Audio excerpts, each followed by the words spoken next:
You're watching the Highlight Zone, Friday edition. Northeast Indiana, it's time to get in the zone.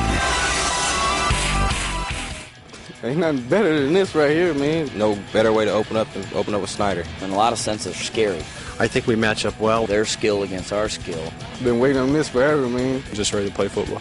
Yeah, we're going to send a huge message to them. If we can't run the ball, we're not going to win. I feel like we have a great chance to win this ball game. We're going to get the job done. Here we go. Here we go indeed. The Masters Golf Tournament is called a tradition unlike any other, but Jim Nantz could say the same thing about high school football on Friday night. The 2010 season kicking off tonight here at Wayne TV. It means the 15th season for the Highlight Zone, the longest-running sports show in Northeast Indiana. And when it comes to tradition, we're starting out with two programs who know a thing or two about that. Yeah, that is right. Last year, Bishop Luers ending the season like no other team here in Northeast Indiana. The Knights raising a state championship trophy down at Lucas Oil. While the season ended perfectly, the start was a little rough. That included a loss to Snyder in Week 1 at Luers Field.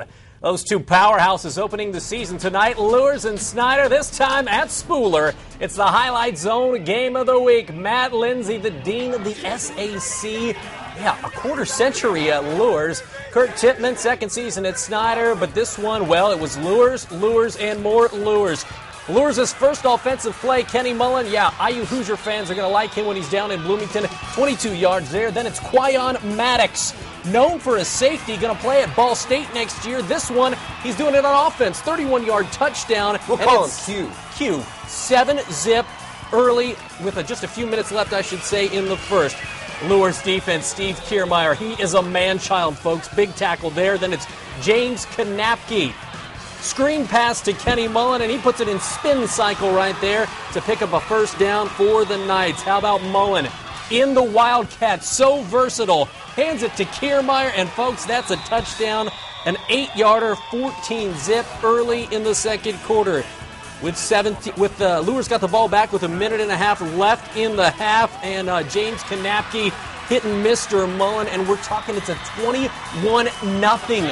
Luers lead. Mr. Kanapke loving it right there. Second half, more from Luers. Jalen Smith, Rod Smith's little brother, and when I say little, I mean 6'3", 220, gets the touchdown there. 28-0 Luers. Smith again, 34-0 Bishop Luers. And Luers goes on to win this one at Spooler, 34-13. We came out. Like we said we would. We were going to jump on them early. We got up big early, made them play our game like we said we would. People said that, Snyder may have too much speed for us, but we showed tonight we had the more speed and we had the more power, and we played better. We know what we're capable of with all the seniors we have, all the experience. We should be able to do it all year.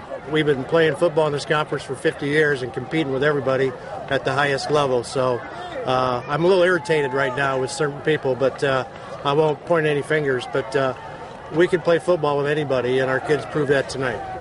Yeah, I picked Snyder to win in the paper. Luers plays at Northrop next week while Snyder travels to Southside. Sorry, Coach. I picked Luers. Speaking of the Saints, Dwenger coming off 4 straight SAC titles. Chris Schwarzkopf and company opening the season against Mike Chevron and Southside. The Saints, though, without Tony Springman, apparently suffering a concussion earlier this week in practice. He'll be out possibly 2 weeks, but they still like this guy, Ramon Wright. Can anybody bring him down?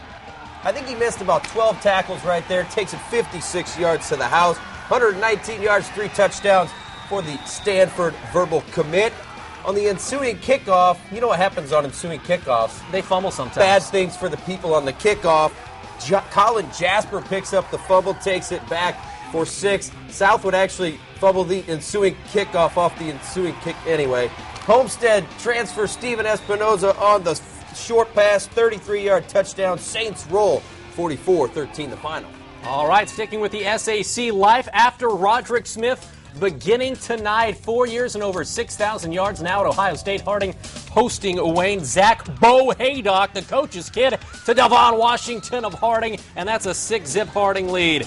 Bad pitch here, though, and Trevon Carr, the fumble recovery right there. Wayne answering with Woody Baker up the middle for a touchdown. Wayne takes a 1-point lead at 7-6. Wayne's Jaquias Allen grabs this tip ball from Dontava Barnes, and this interception would go all the way back. We're talking 95 yards for the score. Wayne up 16-6 at that point. They go on to win 31-12. Great debut for Kyle Beauchamp in his first game with the Generals. A couple of new but familiar faces at Chambers Field. Tim Madigal taking over for Dean Dorfler Concordia. Ryan Hall taking over for Casey Kolkman at Northside. The Cadets' first offensive play of the season, some foreshadowing here. Little fumble there. Brendan Williams fumbles. Marco Thomas recovers for the Redskins. Northside goes for it on 4th and 6 from the 8. That's Kyle Miles, 8-yard touchdown, 7-zip Northside. Concordia's offense never got going in the first half. The Redskins coming up, stuffing the run. They would force a punt, and eventually Adrian Williams would punch it in, and Ryan Hall gets a win in his debut. Big, 35-7 the final. All right, we now jump out of the SAC, where for the past 13 seasons, the Battle of Highway 24 has been played in Week 1. Now, of those 13 games, 12 have been won by Homestead and just one by Huntington North. Vikings fans hoping 14 would be the lucky number. The Spartans coming off a co-conference championship led by junior QB Zach Terrell, but it was Cody Appenzeller's night. First play from scrimmage in this game. Appenzeller, he's fast. 81 yards for a touchdown, 6-zip Homestead. First quarter, again, Jake Weber. Watch this ball.